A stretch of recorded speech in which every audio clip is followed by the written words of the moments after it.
Well, good afternoon. I think if anyone's got the energy, it's certainly all of you for staying the course. But I'm glad that you did, because you can't talk about institutional investment or infrastructure without touching on energy or transport on the continent. And I'm delighted to have the key players that are really driving a number of the transactions and all the de-risking strategies and dealing with all those different questions that were raised earlier on my panel. So let me just introduce them very briefly. To my immediate left, it's Justin DeYoung-Jelis, who is the Managing Director of Denham Capital. And then we have Johan de Vos, who is the Managing Director of Gigajoule. Someone that goes without, who doesn't really need an introduction, Mr. Jay Ireland, the President of GE Africa. And then I have OPO from ARM Harris, one of the early pioneers of transport and infrastructure investing across Africa and West Africa, and brings a wealth of international experience. And I think a lot of us today, we've really gone in depth about all the challenges around infrastructure investing. So I'm hoping on this particular panel, we're going to get some concrete examples of projects that my panelists are actually working on that can open up real opportunities for institutions that perhaps want to look at a partnership approach, as opposed to just going through the typical checklists and finding sort of reasons why it's going to be complicated and complex to be able to defend the case at the investment committee level. We do have actually two different pension funds and different projects that are looking at investment either at financial close, or one project is into construction already. So African pension funds obviously looking for that market. So we do see that opening up a little bit, but for the most part, our experience as well is the same, that the pension funds want experience through the diversified private equity fund as opposed to direct project investments. And do you anticipate that will be the same process and approach in, say, 5 to 7 years from now? Yeah. Because the market's evolving. Yeah, I would say, got Basel III. Yeah, I would say probably not. I mean, look at this audience, or at least what's left of the audience. Maybe the audience 4 hours ago. They're out buying government paper. Hello. Yeah. I see this continual evolution. A lot of people focus on trying to bring their local pension money to investments. You look at just some of the funds that have evolved. I do think that in 5 years you will have a more diversification. I think part of it is it's a process. I mean, look at U.S. funds. I mean, infrastructure wasn't an asset class. Now it's a huge asset class. I mean, the estimates are there's, I think, $2.6 trillion looking for infrastructure investments. Now, the funny thing is, most of that is in the U.S. or OECD, European countries, even though all of the growth is in the emerging markets. 5 times more growth in the emerging markets over the next 20 years than in the U.S. Right. But anyway, it's evolving. So Jay, how long have you been sort of focused on, the transport space in Africa? Because I'm hearing 9-10 years to get a project done. From what I read, GE's done a lot more than that in a lot shorter period of time. Well, we've done. Well, we put a facility in Pretoria where we assemble locomotives, and right now it's really 55% local content, and we've sold and shipped to Transnet in Mozambique, Angola from them, probably about 480, 500 locomotives. Now that's just on the equipment side. The potential thing I talked about in Nigeria is something that basically has come up, and quite frankly, it's in a response to how we're going to have to compete. Because our main competition in rail right now is the Chinese. Kenya went on a standard gauge rail with the Chinese as a government-to-government deal from a standpoint of doing the track, loans, et cetera, and running the railroad. And we tried to get in on the equipment side, but somewhat locked out because it was a China Inc. kind of play. Right. And so our view is, well, we're going to end up having to figure out how to compete against that. And so we're looking at other opportunities and other ways to do that. So that was really driven by that. And for me, our headquarters is in Kenya, and I live there, so it was kind of, I wanted Sure. I'd rather see a GE locomotive be running those rails than others, but, you know, we'll get them elsewhere. Okay. And we hear quite a bit about, you know, attracting pension money into energy, into transport. And a lot of the pushback, you know, has been that, you know, obviously there's a need for more education on the asset class, you know, infrastructure more generally, and, you know, Africa as a geography. But in terms of the models, one of the sort of recurring questions that keeps getting raised is the way that infrastructure is sold or pitched to pension funds is not necessarily the right way. I mean, it's being sort of pitched as a project risk as opposed to financial risk. I mean, you've got GE Capital. You're now, from what we understand, creating a new infrastructure investment platform. Is that a response to the market's reaction in that respect? Well, we're investing in some of these projects as well, and I think you know, the other aspect of it is that it's the understanding of the risk to that point, financial risk versus execution risk, et cetera. And we do business all over the world, and you know, there's risks everywhere. And I ran the GE pension fund during 2007 through 2011. So there was plenty of risk in the U.S. at that time. And so I think it's a question of how you look at it. Now, and what are the vehicles that you can invest in? And I think the big mistake that gets made, and you know, two of our partners here, you know, you have to have people on the ground. You can't be flying in, flying out, and trying to do a project or invest and saying, you know, I can't tell you how many times I've had somebody say, well, we're going to put together a fund, and you know, we'll be located in Washington or New York or wherever, and we'll fly in and fly in. That doesn't work. Yeah. You've got to be local. You've got to be here all the time. And I think that's the other piece. So it's really finding the right partners and what the right investment vehicles might be. And I mean, you were very successful getting GE's own pension fund to invest in Africa. You pushed, they did their due diligence. What did you ask them to look for specifically that other pension plans can really take away something from? Well, like I said, we partnered, we're working with they're investing, they've made their investment call to invest in a couple of funds that are investing here. Okay. And it's a combination of, you know, do you want to go into an infrastructure fund, or do you want to go into a private equity fund that would invest in retail or some of the other potential things around, and what the view of risk and what the review of, you know, matching your assets and liability make up to the investment. So I think it's an understanding of again, it gets back to the risk. When you get into the projects of what we do, and once they become at financial close, you've got a lot of credit enhancements, you've got PCOAs, you've got partial risk guarantees. They're pretty well buttoned up.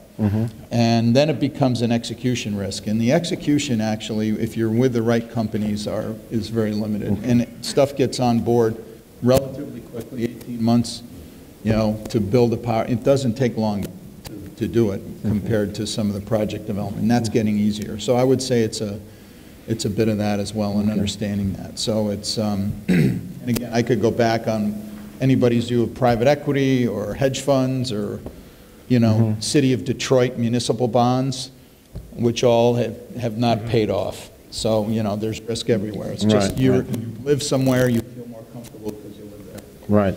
And Justin, I mean, have you changed your pitch in this respect? You know, when you hear people turn, because you do all sort of phases of a project and you've kind of mastered a process around, you know, you deal with early stage, you take it right the way through.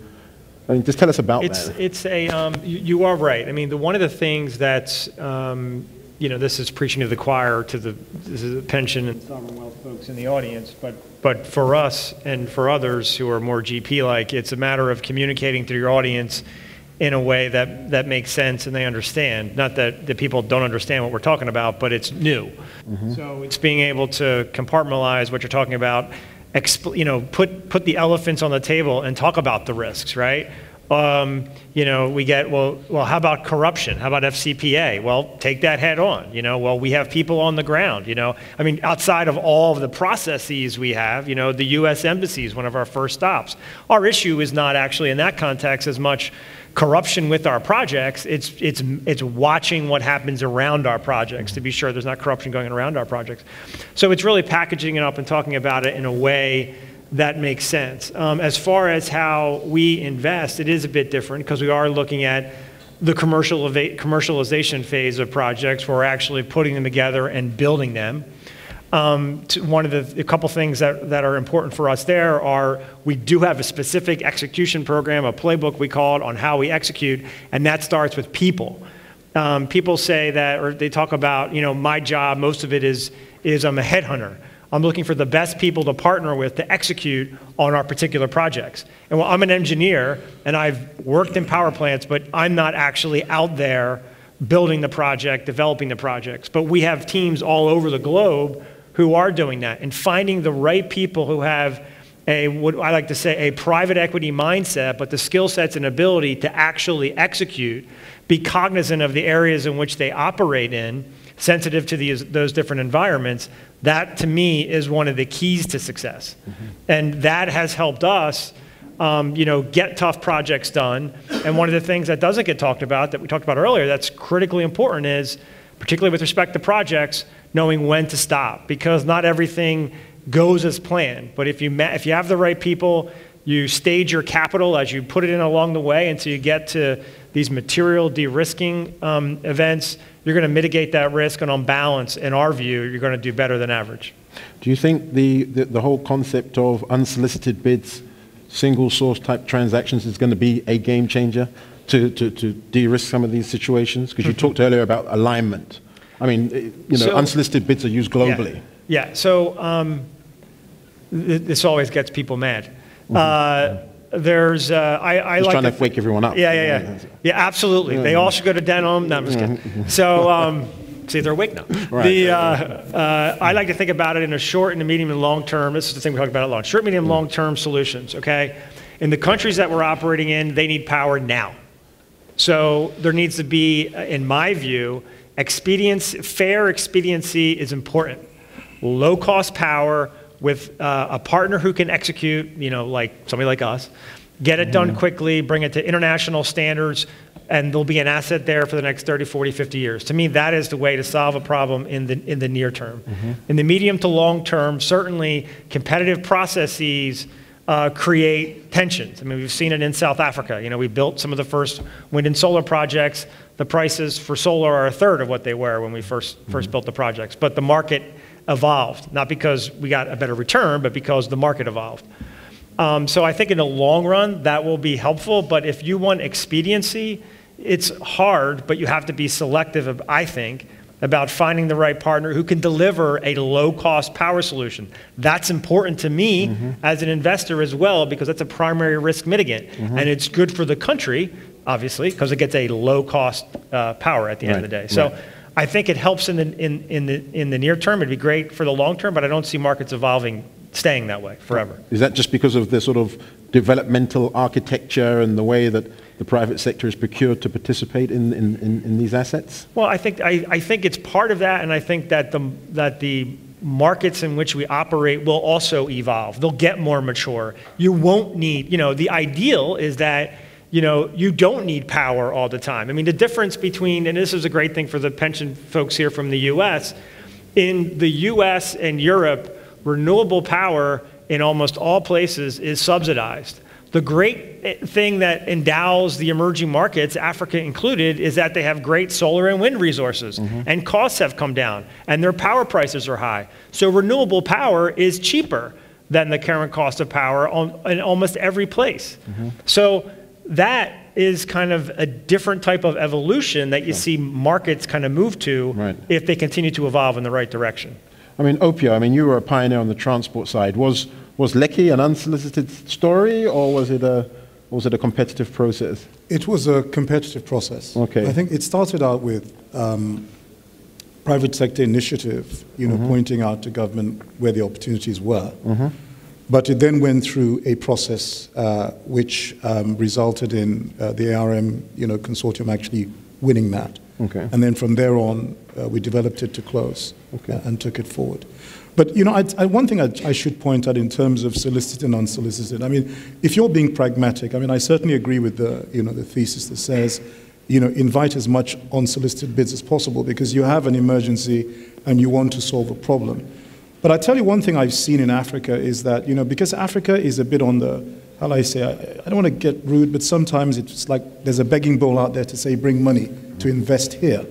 You have DFIs and multilaterals who will be very reluctant often to bring money if you haven't gone through some kind of open tender process, even though that itself can be very, very lengthy, can be complicated, and the rest.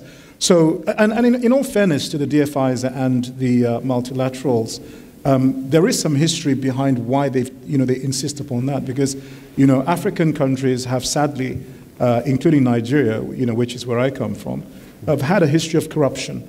But at the same time, I think that, the world really has changed. There's a lot more responsibility and governance out there. And, a lot of us that get into this business, particularly infrastructure, and I think this is what distinguishes a lot.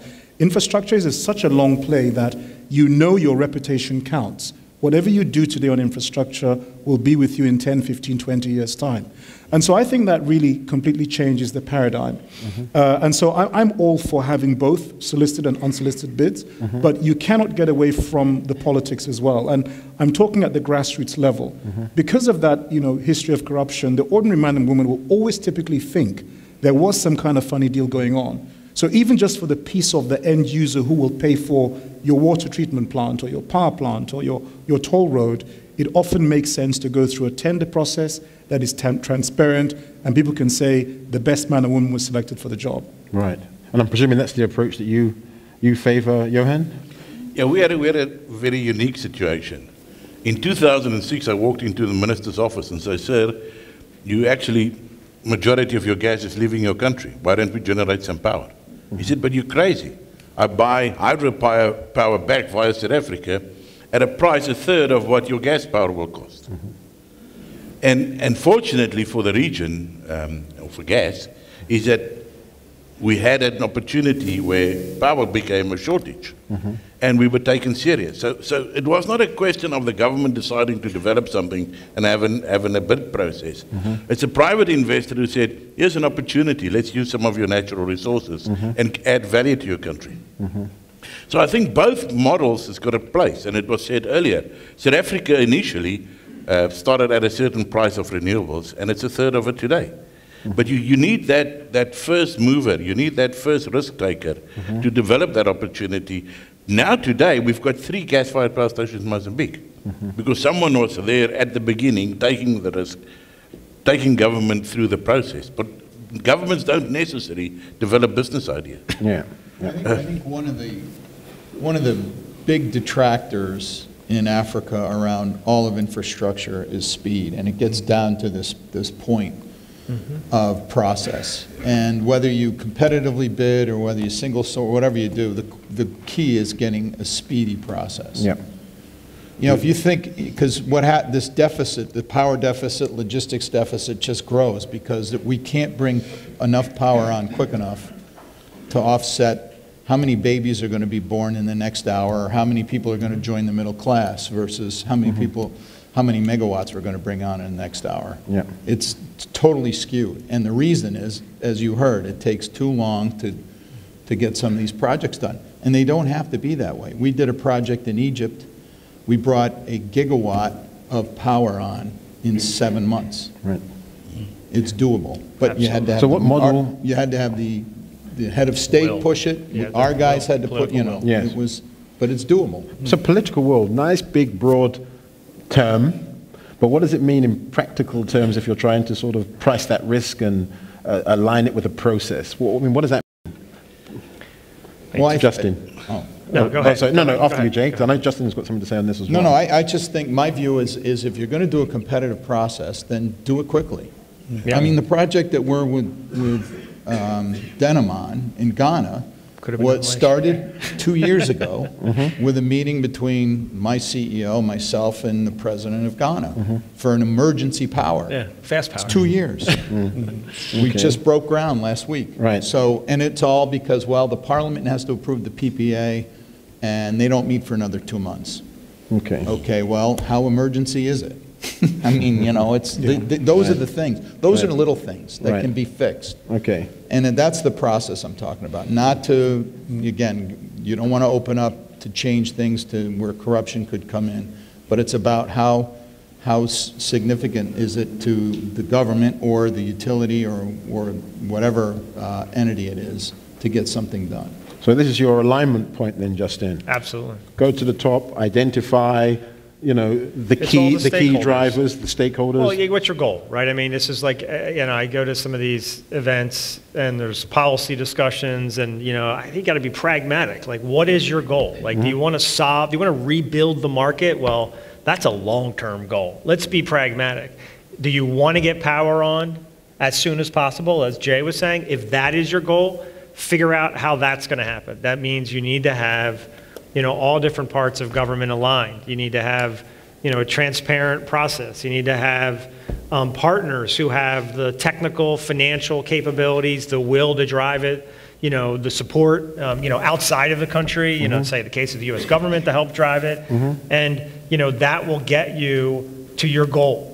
I mean, it's funny, if you think about, just a digression, you think about people talk about the European failure on renewables. Well, their goal was to get renewables on as soon as possible. You know, a lot of people made a lot of money doing it, and they had overbuilds, but actually, you know, the emerging markets are benefiting from that because all of that overbuild created all this capacity that's now materially driven down the cost for renewables. So if you focus on what your goal is and create a process around that, and time kills deals, I agree with Jay 100% on that, that's how you get things done. Okay. So Opio, I mean, you've seen a lot of different regimes and you've sort of, you know, been down there, you know, in the trenches in these situations. Is it really as simple as sort of taking the typical sort of centralized procurement and process model that you sort of see in the UK around the whole PFI, so that the authorities around procurement and the actual decisions are just simply centralized and executed and overseen? Or is it always we must go to the president and the minister of finance and align and we just do the heavy lifting? No, I don't think you always have to go to the president, even though I will admit we've had to do that several times. Look, why do you end up going to the president? I think it's because of the lack of precedents. What I tell government in all of our dealings is, look, the more you do this, the more people can see can get done, the lower down the risk curve you're going to find yourself, because people can now see, it's not rocket science. I mean, let's demystify the entire thing. But if I try and define political risk in Africa, I would say that there are probably about 4 or 5 things to always look out for. One of them is overall discontinuity. Because democracies are still fairly new and, you know, in the ascendancy in Africa, you find that sometimes a new administration comes in, even though I thought it was a very smart joke this morning, I'm not sure the US is quite different at the moment, but the truth is that there's more of a pattern in African countries that as somebody who comes in, he wants to stake his claim and he tears up the last script and he moves on. What I'm finding now is that more and more people are seeing the need for that continuity, so that risk profile is diminishing. The second thing is the ability of some of these African institutions to actually follow through on what has been said. Part of that is political will, as in do what you said you'd do, when you said you'd do it, and how you said you'd do it. The other part of it, though, is there's a genuine misunderstanding. If in a forum like this, we're spending so much time educating ourselves about what infrastructure is, whether it's educating trustees or other, you can imagine that sometimes in the very, very heart of the civil service institutions in some of the less developed governments, that they also need a lot of education. So sometimes things get done not out of malice, but simply out of ignorance. Another thing is a budgetary constraint, because what I tell people is this: when you get involved in a public-private partnership, it is genuinely a public-private partnership. And what that means is that both the public sector and the private sector will have continuing obligations throughout the entire term of that particular agreement. And usually that will translate into some kind of financial obligation. So if you as a government are budgeting on political cycles like every 4 years, but you've entered a 20 or 30-year concession agreement, you have to be sure that you have some other way of ensuring there's continuity. Solution, some of these governments are now, via Act of Parliament, implementing medium or long-term infrastructure plans, which overrides just those sort of short-term cycles. The other thing, again, is just, as I said, breach of contract. Sometimes actions are taken in what they believe is expedient political interest, but amounts to expropriation. Now, the types of solutions for that, you can get, political risk insurance that covers all of those sorts of things. And on all the transactions we do put in PRI, and that takes away the equity risk. The final thing, though, I know, and I've heard this said in terms of what are your goals. Politicians want to be popular. They want to ensure that if they back that project, it delivers results, it delivers impact. So you have to ensure your execution team can and will deliver on time, as quickly as possible, and people see those results. When you do that, you become the go-to men for governments. And that way, I think you don't always have to go to the president. But it's usually the first one, the big one, that you need that. But thereafter, you create precedents, and many others, they follow, and the risk just diminishes. Education is key, so I think we should be educated, hopefully, by a few interesting questions from the audience. So I'm going, oh, gracious. Okay, we have two in the front here. I think it's, so we'll, ladies first, if you wouldn't mind, and then to Solomon.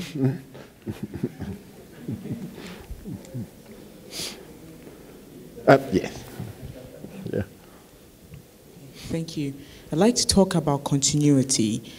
You raised that issue. I think that generally, a new government. Excuse me, could you identify your. My name is Khadija. I'm Head of Investments, Office of the Vice President, Republic of Ghana. I think when it comes to continuity, a new government may come in. By the end of the day, is that the interest of the nation is first. And so if your project is good, your transaction is solid, there's no corruption around it. It may take a while because it's a transition in place and they have to embrace, they have to understand what it is and what the benefits are. Once you go through that phase, your project continues.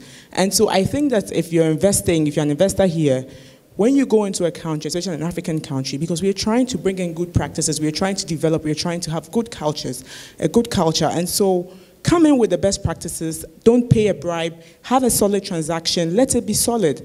If 3 governments come in, 3 governments will continue, because at the end of the day, it's our people first. Thank you. Okay. Thank you for that statement. That's Solomon. Hello. Yes. My name is Solomon Asamoah. I'm the new CEO of Ghana Infrastructure Investment Fund in Ghana, and I'll be the perfect partner for any of you for your next projects. I have a simple question.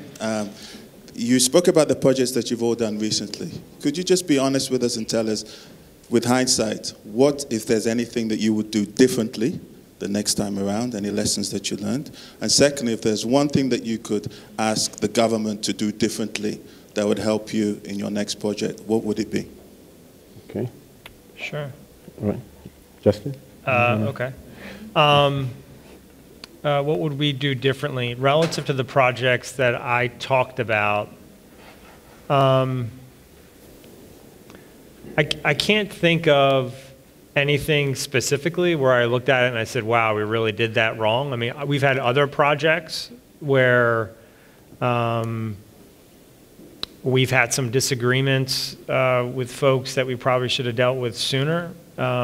But most of the delay, I mean, the projects that I talked about, that Jay talked about, at least related to the ones that we did with them, they could have been done a year or 2 years earlier. I mean, there wasn't a technical reason why it couldn't be done. We've had all that. It was really a matter, and we have projects in development in Cote d'Ivoire, Guinea, South Africa, Burkina Faso, Senegal. I mean, you know, it goes on and on. I mean, we could get those projects done. I mean, like seriously, we have the will, the capacity, the people on the ground to get those projects done as soon as possible.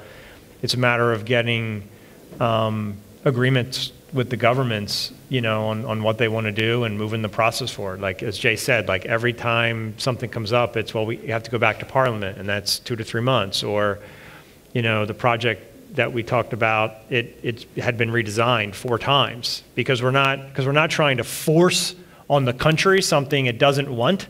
We're trying to solve a problem that it's telling us that they have, but that just takes delays. That's the biggest issue, to be honest. Yeah, I think it's around those projects, but it's making sure, and it gets back to the question about going to the president. People think that you go to the president, then it gets done. And it just doesn't work that way. No. And I think, if I look back on the stuff that we've had, issues with it, is we didn't make sure that a broad enough base of stakeholders were paid attention to. Go in and talk to them. Why is it important for their support for this project or whatever? Can you pay for it? Yeah, we had a great example in Kenya. We did a health project with the Ministry of Health. We outfitted 98 hospitals across the country with diagnostic imaging suites in like 12 months. And, we worked hard at trying to get the different levels into the MPs, et cetera. So I think that's probably when I did complain about Ghana, but that's also part of our responsibility. We could have done a better job at that. Okay. And I think it's one of those that, if I think the way that we do business in the U.S., we spend a lot of time, you hear it all the time, lobbying the senators or congressmen or whatever to get stuff done, and I don't think it gets, now, there's not that, history here either, which could be good, which may be good. Yeah, probably based better. on the U.S. But at the same point in time, you don't want to open yourself up for potential issues, corruption and things, because then people ask. So I think that's something that is learned. Here would perhaps my 1 cent on this. I would have doubled the project. The time and effort and work it takes to get a 120 megawatt project to financial close, or a 240 or a 360 is the same. And we sit in a country where just the growth in country is 100 megawatt a year. So for the same effort, we should have doubled or tripled the size of it. Okay. I would have said you should have used GE equipment. You probably did say that, Jay. Come and take a look at how the Rolls-Royce runs. Right, and Opio? If I can sort of quickly respond on the point about the comment on continuity. I didn't say that discontinuity is caused by corruption or always so. That could happen. In fact, the examples I gave were things like discontinuity in budgeting cycles. So you have a long-term contractual obligation, which you end up funding in very short-term disconnected cycles. That can be a problem. I would advise governments to always think carefully about that.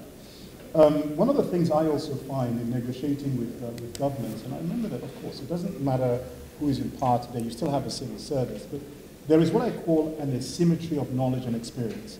Very often the private sector investor comes with their fancy lawyers and advisors and their skills, and the governments are not necessarily as resourced as we are.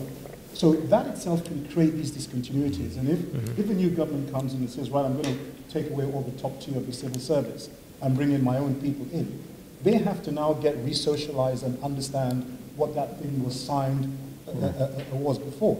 These are the types of things I mean that can create discontinuities. Okay. In terms of what I'd certainly want governments to do differently, and I'll start with that last point, is continue to upskill yourselves. I say get good advisors so that when you are dealing with the other side, the private investor, that you've got people who can equally guide you on the same terms. I mean, I see so much time wasted. You go over and over and over again. It's expensive. I'd also say that governments need to be more willing to provide security. If you believe so much in your country, then frankly speaking, you should be able to stand behind that. If you know that you're going to see a contract through to conclusion, then why do you have a problem with placing security that will encourage the investor to take risk in your country? I mean, these for me are very, very simple things that we would do.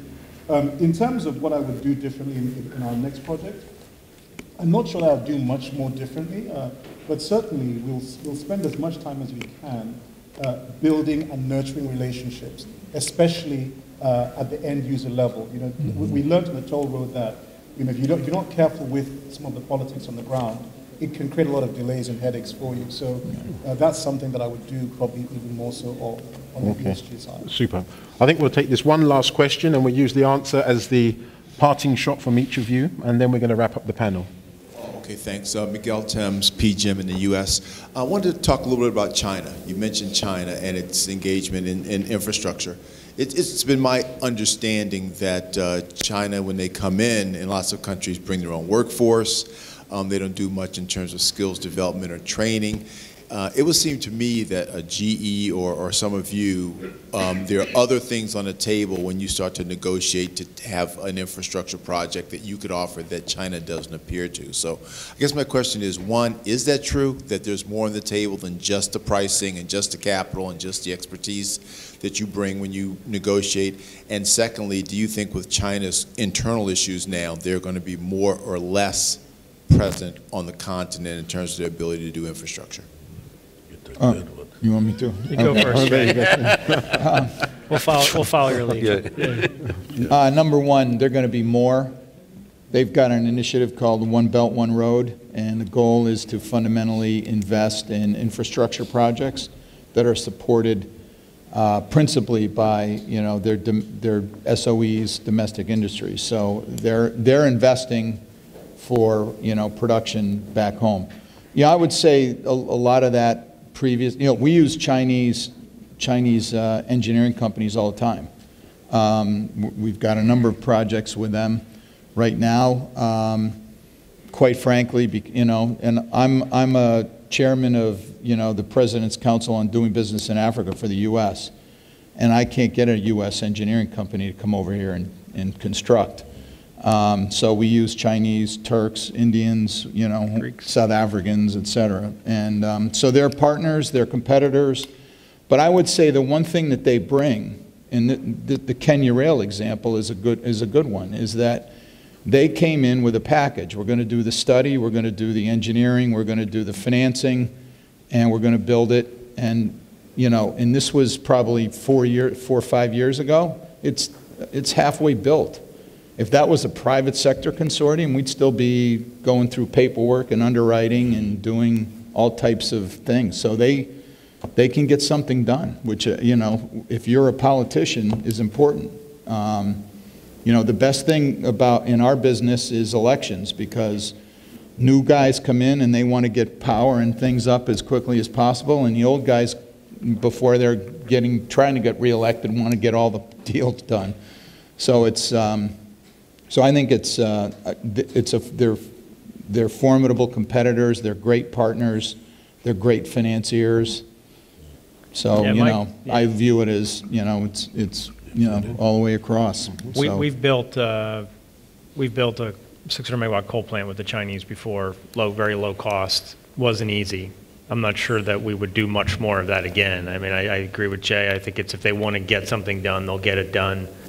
Else it might take some time. For us, we feel like, particularly as a private equity investor, that the biggest thing that we're focused on is we're building this big, long-lived infrastructure asset, and whoever is going to buy that from us eventually is going to look at that and say, is this to the highest quality? And that we do have some concerns there. So for us, it's a matter of balancing price versus quality, and what we offer is, as a U.S. private equity fund or U.S.-backed company, whatever it is, that at the end of the day, that country is going to have effectively a U.S.-stamped investment, which is usually perceived of as high quality at the end of the day, but only if there's GE equipment in it. Johan? Yeah, I think in Mozambique we see massive positive investment by the Chinese. There's a new ring road around Maputo. There's a new airport. There's a major breach across to Katembe, all the way coming a new road to South Africa.